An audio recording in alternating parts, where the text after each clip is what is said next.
Welcome to day 10 of the 12 Days of Hytale, where we count down the days until we can finally pre-order the game.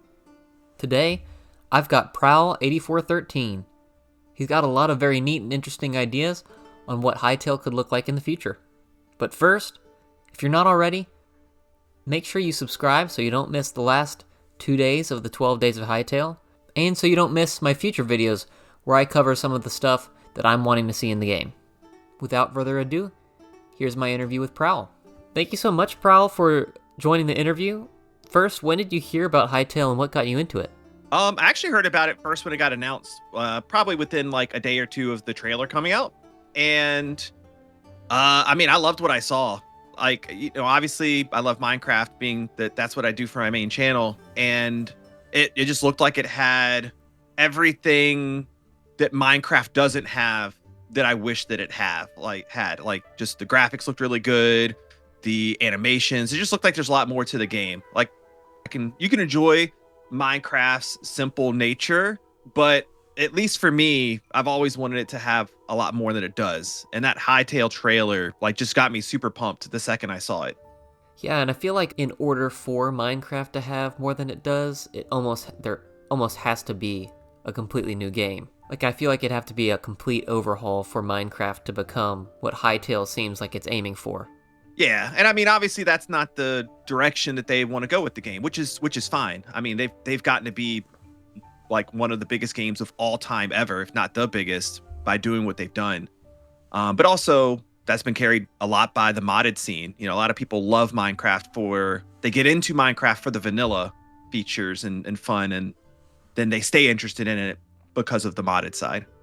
You're obviously very big into Minecraft. What are some things that you enjoy from Minecraft that you would like to see Hytale bring into their game? And maybe what are some things that Minecraft does that you would like Hytale to not incorporate in the game?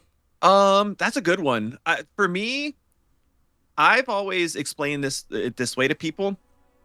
The secret sauce to Minecraft is that there's I call it a chain of events, right?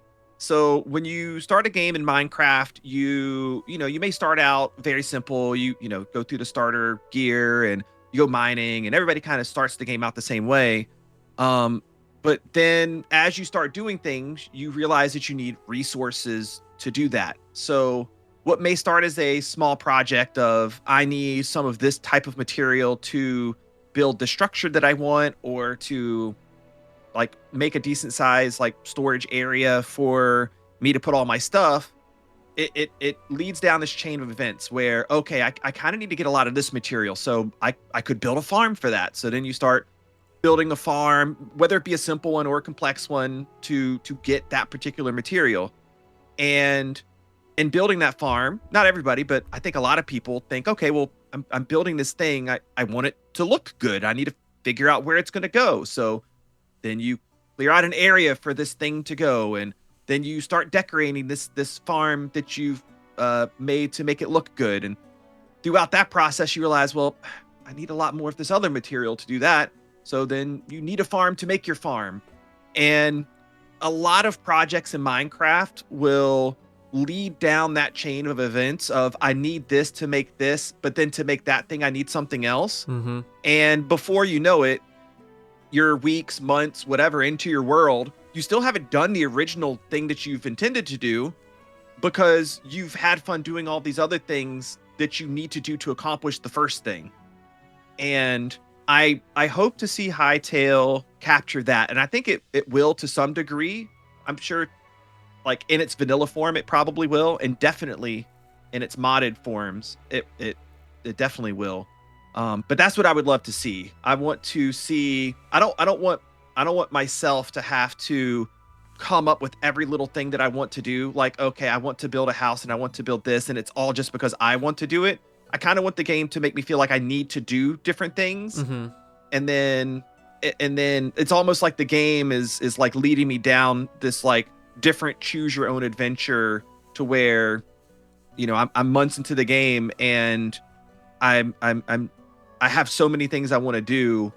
I feel like that, that playtime feels like it's never going to get boring, because there's always something fun and interesting to do. And you almost don't even know what's next. The game's kind of just leading you down that path. If that makes sense. That is a great way to describe it. And then I guess I'll just add to that. Like the big thing I think with that is, and I've talked to Simon about this back and forth on Twitter multiple times, is like automation, right? He's gonna figure out their way to do it. We'll see what that looks like. But as long as there's a way to automate tasks, and it's more complex than, I don't know if you've played what other games you've played. I've played a few like Pal World and PAX Day and a couple like I've dabbled with here and there. Some of them can go so simple as you craft a station that automatically generates iron for you, and like that's all you do. You just like make that thing and it just sits there and makes your stuff for you automatically. As long as their automation is like more complex than that, to where the player has to kind of figure out how to put the puzzle pieces together, I think it's going to be great. Yeah, I'd like to see something a little deeper than that for automation for sure. So what actually got you into starting a YouTube channel? The big thing with YouTube for me, like I didn't really come into this expecting to start a YouTube channel. I started playing Minecraft like I think it was around like a little bit before Update Aquatic, and it was a little bit before Bedrock Edition became a thing, and I was playing on console. I wasn't playing on PC. And the reason that I started playing in the first place was my kids were little then. I think they were like 3 and 4, 3 years old and 4 years old. And I just wanted to find like their first video game to play. So I'd heard of Minecraft before, and to me it just sounded like this kids game that had bad graphics that I didn't really care about, because I'd always been a really big like first person shooter style player, like Quake and Half-Life and Team Fortress and Counter-Strike and all these things, right? That's kind of what I was into. And I liked a variety of other games too, strategy games like Age of Empires and StarCraft, ARPG games like Diablo, etc., etc. So I'd always dismissed Minecraft, but hey, let me find out this fun game for my kids to start playing. I need something to teach them. And so me and my wife started playing it together on the Xbox, and I was like, hey, this game's actually kind of fun. So I get into playing the game a little bit, and Bedrock Edition comes out. And so, our console upgrades to Bedrock Edition, and I'm playing, and I'm trying to just figure out how to do stuff. I'm new to the game. I'm learning. And I keep finding out, like, why do I look up tutorials on how to do stuff, and like the stuff doesn't work? I remember one of the first farms I ever looked up was a mob farm by Mumbo Jumbo, and I'm trying to build this thing in my world, and it doesn't work. So I'm an inquisitive person. I like to tinker. I like to figure things out. So I kind of start figuring out little things here and there that's different about the version of Minecraft that I'm playing versus the version of Minecraft that other people are playing. And this is within the first like 6 months of Bedrock Edition becoming a thing. Like nobody knew that there was differences. I start hopping on forums, and I see people having the same problems I am, and I'm figuring them out, and they're not figuring them out. So then I start typing on forums, telling people how to make stuff and how to do stuff. And I get to this crossroads of a general mob farm, and nobody's ever made one on Bedrock Edition before. That like an automatic, works in the daytime, works in the nighttime. You just build the farm and get your stuff, right? So I tinker with it. I see a really cool mechanics-based video by a creator called Groova Guy, who had figured out a lot of the mechanics of how they work on their own. So I put all of that together, and I figure out how to make this general mob farm. It's the first one anybody's ever made on Bedrock Edition. And I wanted to share that with people. And I'm not going to try to type out how to build a mob farm in a forum, So it's not going to work like that. So that's what motivated me. Was I was like, okay, you know what? I'm just going to start a YouTube channel. Never thought of doing this in my life. How old am I at that time? I'm in my early 30s. Yes, I am old as dirt for those that are listening. So I decided to make a YouTube channel. I feel old. Tell my back that. So I make a YouTube video on how to make a general mob farm, and first video I ever put out, and it gets like a few thousand views, and I'm like, oh, okay, this is kind of cool. So I just keep tinkering, and that's kind of like where my channel started and how I got started was, I wanted to help people in Bedrock Edition figure out the differences between Bedrock Edition and Java Edition, and make them guides and tutorials so they didn't feel trapped in I keep finding these Java Edition tutorials. I don't know that there's a difference. Therefore, all the stuff, I keep spending hours of time making something that doesn't work. I didn't want people to waste their time. So I've always made it a point to make good quality guides and tutorials. I know I had that same problem playing on console as well, so those are greatly appreciated videos. Yeah, man, it's just really confusing. And I'm glad to hear Simon, by the way, I don't know if you saw, he tweeted it, that's one thing he's going to make sure he doesn't do. He explicitly called out the Java Bedrock like paradigm of like them being different than each other. He's going to make sure that when Hytale goes to console and maybe mobile, if they go to mobile, that it's not going to be like that. Hytale will be Hytale.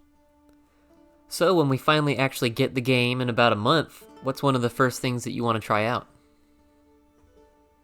Really, one of the first things I'm most interested in is like the most simplistic answer, which is I just like, what's the early game grind like? Like, I spawn into the world, like, what do I do?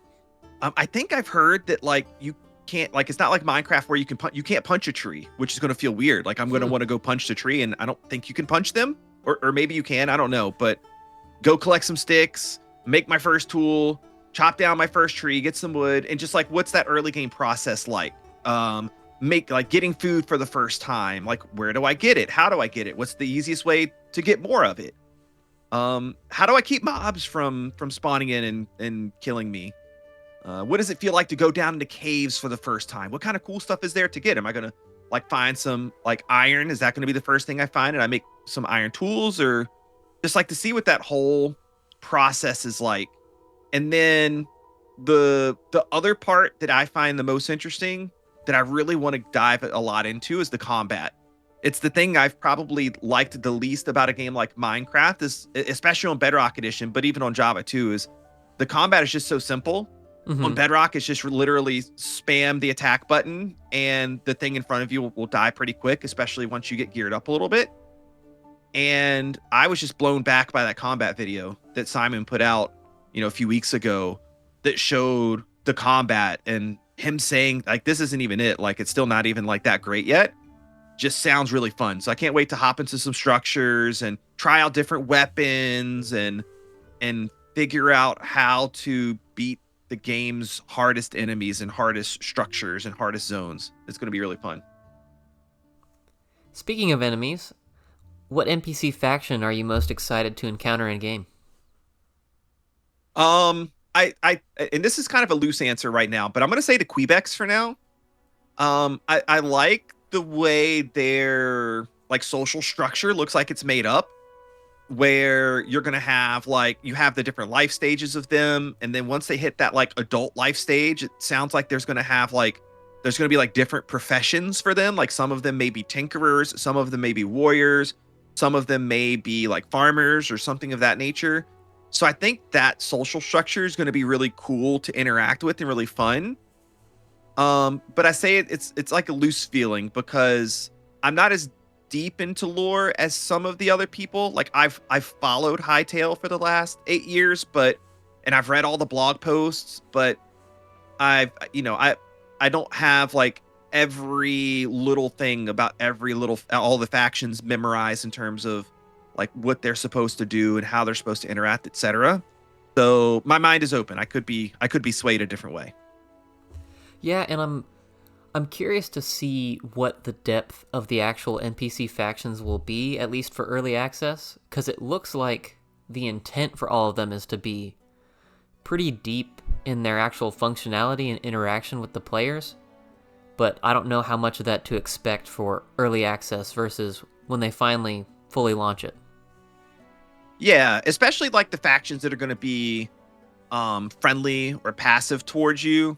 It'll be interesting to see what are you going to be able to like, what benefit are they going to bring you as a player? Like, are you going to be able to utilize the fact that a Quebec warrior can do a certain thing, or is there going to be some type of benefit to befriending the Slothians and like having access to them, and like what kind of cool things might they do? Am I gonna go there and they're gonna have like a way to craft or like sell me or something, some really cool weapons? So that's gonna be really interesting. I don't expect a whole lot, like you said, on early access launch, but I have a feeling that there's going to be a lot of depth to them as the game progresses. So what zone are you most interested in exploring? This is probably going to be like my most boring answer, but it's kind of all of them. I don't think I'm going to have, I don't know. I might have a favorite zone at some point, but I just want to kind of see all of them and see what they're all about. And I'm a very technical player, so like when I'm thinking of them, sure, I do want to see like how cool they look, and I'm going to have those like jaw-dropping moments of like, oh my god, like am I seeing this right now? It looks so cool. But then I'm quickly going to go to, okay, so what kind of things can I find here? What are these mobs like? What do they drop? What kind of blocks can I find in this area? Where are all the like I'm just going to have so much fun exploring all of them. But I will say the one I'm most excited to see is the underground caves in Zone 4. Agreed. Because oh my god, when I saw that, because again, like I'm not I don't follow the lore like Canadian Flash or Mine or KC or any of those guys. So when I saw that, my jaw hit the ground. I was like, oh my god, this is the coolest, like most beautiful thing in a game I've ever seen. Where you're like deep down inside of this cave, and it is enormous, and you have these huge like pink glowy lit up trees in it, and I guess that's where you're gonna find some of the prehistoric type mobs, like the raptors. I think we saw were down there, right? Am I right about that? Yeah. Yeah. So yeah, it's gonna be really neat to see that. But I'm pretty sure I'm gonna like all of them for a while, and then I'm sure for building, like obviously Zone 1's probably gonna be, of course, like the main place that most people like to build. I'm sure that's probably where I'll set up my base. One thing you kind of touched on there that I hadn't even thought about was like different mob drops, especially with the variety of mobs that we've already seen in the game. It would be interesting to see if there's more to them than just, oh, here's a flamingo. If you kill it, it gives you nothing. Or if there's actually some value in each of those mobs being in the game, if that makes sense. Yeah, I really hope that there is, because that's one of the things that will lead to like making Hytale a game that is played for thousands of hours, hundreds and thousands of hours, rather than dozens of hours. Because if skeletons drop some certain things, right? And then maybe skeletons in different zones drop different things from each other, and those things are useful in some regard, right? Something that maybe I need regularly. Then not only will I go there to like get their stuff, but that's the basis of what I talked about earlier, which is farming. Because if we do have a way to set up some type of way to automatically kill skeletons, right? I can set up the conditions in where the skeletons won't spawn anywhere except for where I want them to. And when they spawn in the area I want them to, I have the means to like kill them without me having to actively have my hands on the keyboard and mouse, and I can build this big contraption to do it. Then I might have to have a farm for certain mobs in every single zone. And if I'm going to do that, then I'm going to have to set up travel to all those different areas. And I might want to make those farms look kind of cool and have a lot of convenient features. So just something as simple as that will probably lead to hundreds of hours of gameplay alone, much less all the other things that we may to interact with. So what's a mod you'd actually like to see made in Hytale? Have you ever heard of Vault Hunters? Yes, I have. Okay. So for those that don't know, Vault Hunters is a mod for Minecraft, and the basis of it is it is a pretty heavily modded world. So you have like your normal Minecraft world, but like I don't know if it uses Terralith or what for its generation, but essentially what it is you level up as you fight mobs inside of these instanced dungeons, basically, and you find a ton of loot while you're inside of them, and you take all that loot back to the main world, where you can use that to upgrade a lot of the different mods that do different things like storage and advanced form of automations that vanilla Minecraft doesn't have. And I love what it does to the game, because it adds a very RPG style element to a game like Minecraft that has none. And the way that you interact with the portal that takes you into these instance dungeons is incredibly cool. Because what it does to power the portal is it requires you to put, I think, four differing amounts of four different items on this like altar. And then once you put those items in the altar, the portal will open up. And it can be any item in the game. So what makes it cool is that now every item in the game, every block in the game, every food in the game, etc., they all now have purpose because they could randomly pop up for you to go into this portal. And as you level up, the amount of the items that you need and the rarity of those items increases. So it creates this fun loop of, on the Minecraft side of the game, I have to find and farm and get things, which is what a lot of people like to do in the core Minecraft, to then fuel the RPG side of the Vault Hunters mod, which is going in the dungeons, getting more powerful, finding armor, weapons, gear, skilling up and killing mobs and getting back out and doing it again. It's a very fun and satisfying play loop. And I imagine, just based on what we've seen in Hytale so far, it will probably be 10x more capable of making that experience than Minecraft is. Yeah, because it certainly seems like it already kind of has at least some of what you already talked about in it with those portals they kind of teased. Yeah, it does. Like the portal, like it's kind of almost like a small part of vanilla as is, in a like a very simplified version. Yeah. So the fact that the game is kind of already designed around that type of play style leads me to think that if somebody were to try to heavily lean into that in a modded way, like the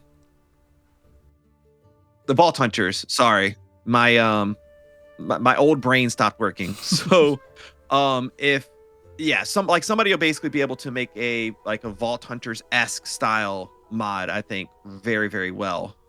So I can't wait to see something like that. What minigame would you like to see made in Hytale? I've never been a big minigame person, but I think it's almost like kind of just happened because that's just the path that I laid myself when I made my YouTube channel was, I'm the farms / tutorial guy. So that's kind of just been what I've done and what people have expected of me. So never really got much into mini games, but I actually want to get into them quite a bit in Hytale. And I'm not a huge parkour person. Like, I can do it and I'm okay at it, but it's not what I enjoy the most. So mini games that I look for will probably be like fairly PvP based. I'm a competitive person. I mentioned earlier, like I grew up playing competitive games, whether it be ARPG, strategy, or shooter games. So definitely some like PvP based experiences I think will be incredibly fun. Yeah, I'm sure there will be plenty of those when the game releases. Yes, endless, I'm sure. So what content do you actually intend on making when we get the game? I've been thinking about this a little bit because I do make content full time, and I do it on my Minecraft channel here, and I'm going to be doing Hytale on my Minecraft channel. So it's going to kind of become my blocky game channel, so to speak. And, anytime that you make a change to a channel that you like, that's your main source of income, you got to think about it a lot, right? So I've given it a little bit of thought. And I look at it as being a really good opportunity for me to kind of break out of what I am right now. Like I said, I've always been kind of the tutorial guy. And sometimes it's not fun to be the tutorial guy because people just kind of like use your content. They don't like invest in it, so to speak. They'll search for, how do I do this thing? Okay, here's a video for how to do it. Okay, cool, I'm good. I'm on to the next, right? Mm-hmm. And I would love to build more of an ecosystem around me and build an audience around a variety of content rather than one thing.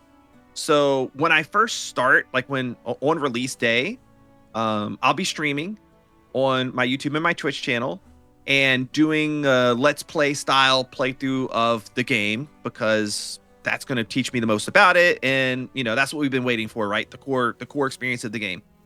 So I'll be streaming a Let's Play, and I'll be cutting that into like Let's Play episodes that we'll post in video form.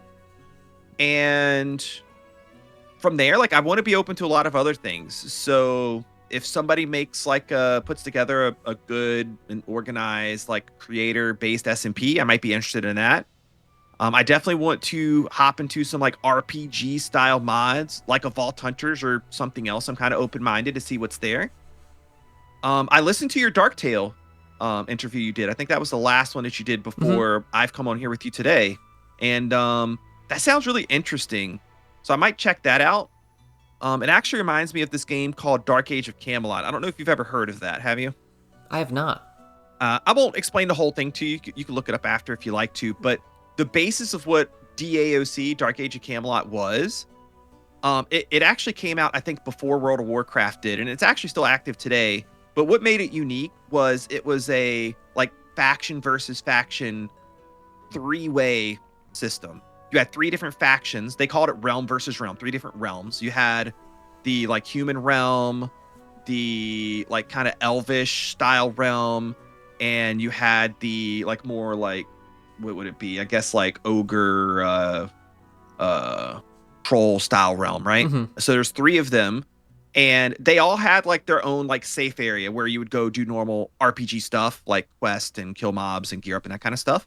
But in the middle of all of them, there was this huge battlefield, and each realm had its own like kingdom area outside of these gates that was a PvP zone, and you had 5 castles or keeps, and then 2 large castles that held relics. And essentially, what you would do is you would try to defend your realm's area versus the other 2 realms that would try to come take it. And you would do the same. You would teleport to their battlefield areas and try to take their castles and their relics. And you would get bonuses for your entire realm when you did it. So if you take a castle, you hold that castle, your realm, all of the people that play, whether they're in the PvP areas or not, get some kind of bonus. And if you took their relics, which were really hard to do, and you take them back to your relic areas and kept them there, you got an even bigger bonus. So it's kind of cool, because there was 3 factions and not 2. There's always this tug of war to where if one got a little bit too powerful, then the other 2 would gang up on them to kind of set things right. And it was really cool and interesting. And then later they added, this is something that the person that you were talking to about Dark Tale said that they're going to have in a way. They added later this zone, this like dungeon type zone, is really big dungeon type zone that had like some of the best items that you could get. But everybody had access to the same zone in the same area. So you would literally go in there and fight to hold the zone. So that way your realm could then go through and do all the PvE stuff there to get all the cool things. It was really neat. Yeah, I'm really excited to see what they do with that server. Because like you were saying, it's a really, really cool concept. Yeah, I think I'm going to try it out. I'll try to get in touch with one of them and see like when it is they have things happening, and I definitely like to get involved and try it out and play. Well, thank you so much, man, for agreeing to do this interview. Appreciated having you on. Let everyone know where they can find your channel, where they can find you. Yeah, so you can find me on YouTube at Prowl8413. You can find me on Twitch, the same handle, Prowl8413. And on Discord, my Discord community is also discord.gg/Prowl8413. Well, thanks. If you are not already subscribed to Prowl, make sure you go do so. And I'll see y'all in the next one.